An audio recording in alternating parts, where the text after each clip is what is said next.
Hi, loves. It is Leo New Moon Day. It is the 28th of July. We are about to go retrograde with Jupiter. And if anybody's wondering, what the heck does she mean?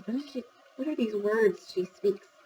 The new moon tonight is when where basically the visual of the moon is non-present.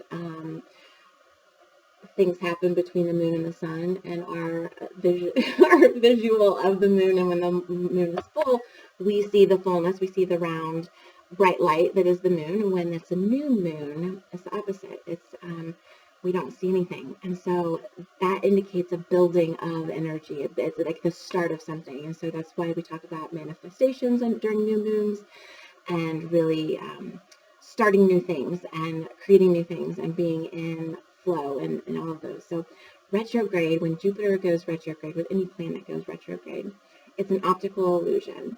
And the best way that I know how to describe it is when you're on the highway and you're next to a semi and you are both going forward, but the semi is going at a different rate than you are, a different speed than you are. And so it looks like feels like you are going backwards.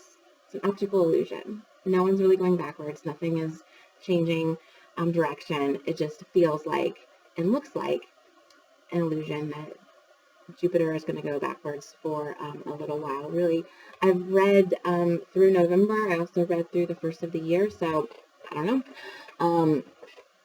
But that's what Jupiter going retrograde means, and it happens a few hours after the new moon is at its peak tonight. So if you've been reading about it or hearing about it or wondering about it, you can, of course, Google it, because that's where I get a lot of my information, is the internet. And I have a few sites that I follow specifically, but if you're curious or you're feeling the energy shift, and some people feel it so heavily, and some people it's so subtle that you don't notice it, allow yourself to get into a state of calm and quiet, and just see if you can feel any tugs in any direction, and listen to those tugs, because that can be manifesting energy that is trying to get your attention. So I'm going to read a Moonology card, but I'm going to start with Angel cards first. Not everybody loves the Moonology. I mean, who doesn't love Moonology cards? But here's an Angel card that is not so specific to astrology, the sky, the vastness of the universe, the stardust that we are made of. All right. Compassion.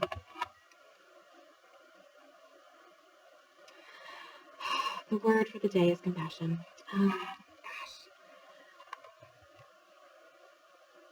When we have compassion and curiosity about what is going on around us, instead of judgment and harsh criticism, it doesn't just feel better. It doesn't just change the way that you feel, although that's enough. That's enough to shift your perspective and have to have compassion. But it changes us on a cellular level. It changes the trajectory of the way that our neurological synapses are going. When we approach life with compassion and love and curiosity, and my two favorite C words are compassion and curiosity, because it allows us to stay open. And my yoga practice this morning, our teacher, Alexis, said, she gave us the intention of having our hearts be open, and we did a lot of heart openers as part of our practice. And compassion is a heart opener, it just is.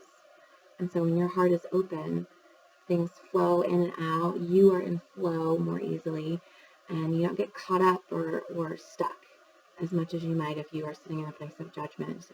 And really, judgment brings about a lot of shame. So compassion, if you need it today, give it. That's how we receive, is we give and we receive. But give it to yourself first. No, that's not selfish. That's just called really good self-care. All right, angel card reading, and then Moonology. So pulled a card yesterday. I've already forgotten what it was. I think it might have been new first quarter, last quarter, something in Scorpio. I don't remember. Today, I'm going to shuffle again. I've cleared my deck, smudged, cleared all the energy. When I say smudged, for those of you not in this land of, I was going to say witchery, but that scares some people when I say that.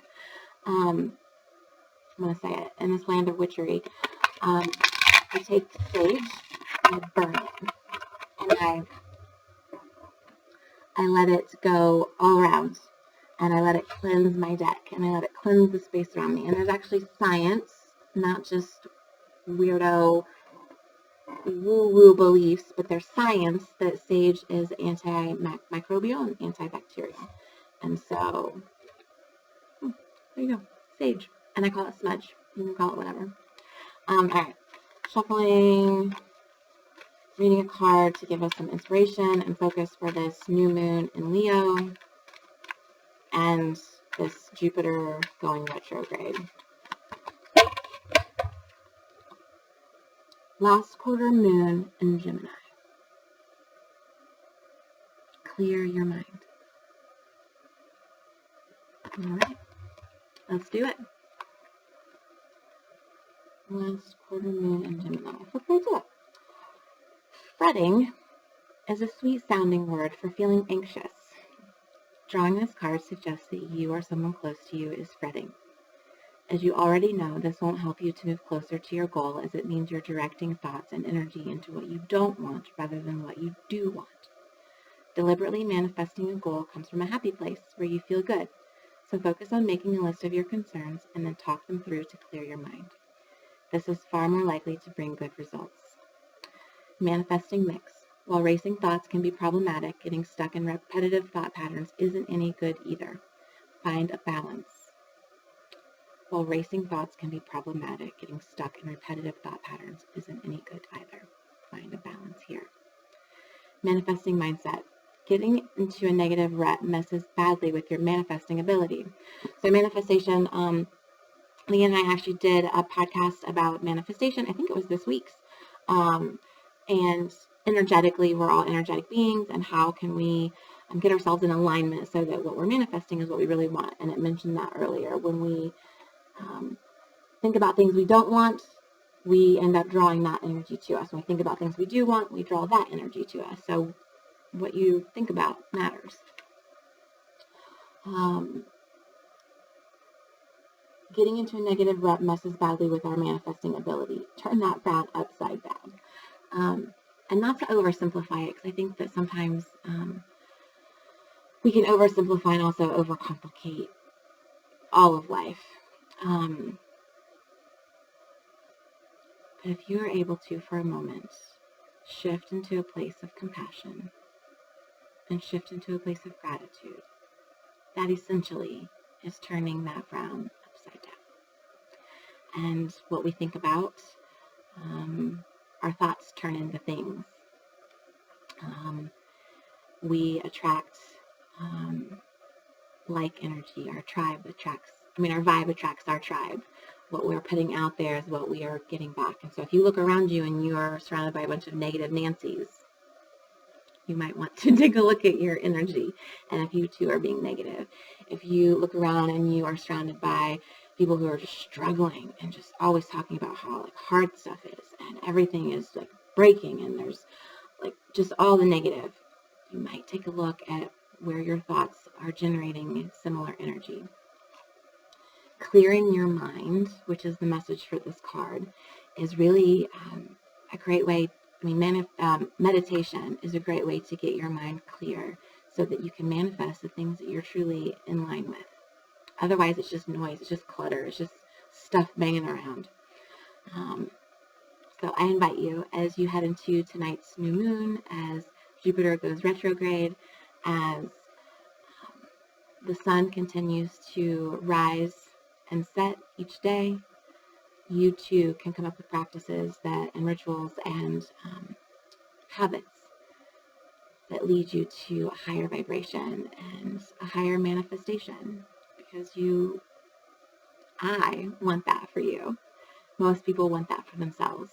They want the good, but they've got to be willing to do the work. And the work isn't perfectionism or striving or trying to achieve or proving. The work is calming your mind. And that really is that simple. So a little bit longer today, but for the new moon, I hope you got something out of it.